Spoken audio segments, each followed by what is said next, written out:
at one end of the scale and clearly wrong ones at the other. And then there's a whole swathe of subjective situations. And I'm really keen to make sure that our use of VAR is consistent. So VAR sitting at Stockley Park each weekend, are recognising the need to think, OK, that one's a clear situation. Basically, what's happened is a legitimate goal has been ruled out by poor officiating in an enormous game at the end of a season, and that decision has probably cost Villa £100 million.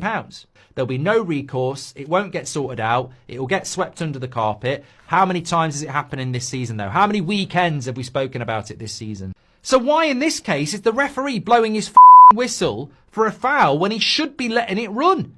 Let it run and then blow your whistle. And then if you're wrong, that's what VAR's for. Just a bloody idiot. But to be fair to the referee, I think a lot of referees are going to do the same. So basically, what you're saying is there is no protection for a referee in that situation. He's blown for a foul that's not a foul. Villa have scored a legitimate goal. There's nothing that's going to change it. Villa will now be in the Europa League. Newcastle get into the Champions League. I mean, the interesting thing about that one is if Villa had won that game and Newcastle had dropped out, Isak might be wearing a Liverpool shirt next season. So, maybe Liverpool fans need to be pissed off with the referee. But it is shocking. It's shocking at this level.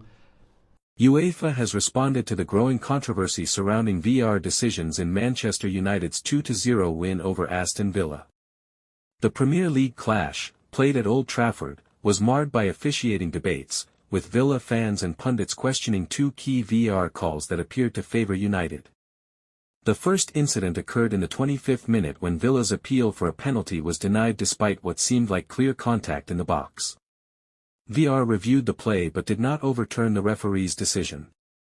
Minutes later, Manchester United opened the scoring, prompting outrage from Villa's bench. UEFA, although not directly responsible for Premier League officiating, released a rare statement saying, "While domestic refereeing is not under our jurisdiction, incidents like those in the Manchester United vs Aston Villa game underline the need for clearer communication and consistency in VAR usage across European football."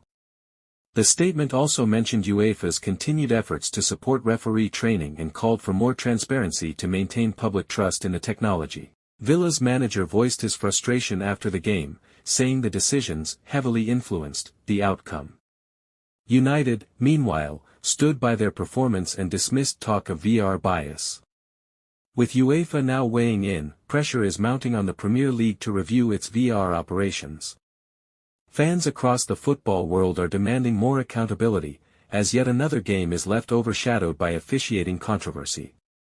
Stay tuned to Legacy of Red for more football insights and updates.